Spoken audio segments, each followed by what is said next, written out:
The HubSpot ecosystem is the fastest growing market and channel of revenue for HubSpot currently. It's not the products they're selling, it's the ecosystem and the data that flows into HubSpot because of its open API documentation and ultimately how it connects with other systems. What I covered there is I covered 5 core areas, so operations, website, marketing, sales, and data. On this one, you can see here that you've got CMS, you've got project, you've got sales, you've got video, you've got CRM, you've got call centers, you've got workflow management, you've got e-commerce, iPaaS, all these different kind of categories. So even though that HubSpot is a best-in-class CRM, it's a best-in-class marketing operation system, it's only the iceberg in terms of the product offering compared to its ecosystem. The one thing that when HubSpot was created was it was coded from the ground up.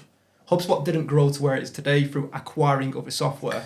It took a very distinctive stance on going, we want to prioritize an ease of system and grow slower, but give you the connectivity of all your other native platforms as well. Just to chime in there, Sam, as well, is we speak to businesses obviously on a day-to-day basis. And one of the things that we get feedback on is, and I'm sure everyone in the audience will agree, HubSpot can be quite an expensive software. Yep. Yeah. So you might have a cheaper solution that you're currently using. And one thing that puts you off on HubSpot is obviously the cost of the actual software itself. So what we're actually finding, and this is why the ecosystem is so good, is you can dip your toe in the water with HubSpot and still connect essentially your CRM system to understand, okay, is the marketing tool actually the right thing for me? And if so, that can then build a case to then start moving into new hubs and new areas of HubSpot as well. Yeah. So the ecosystem can actually even support HubSpot as an overall all-in-one solution by just connecting to begin with, doing pieces in terms of from a sales point of view or a service or a CMS point of view, and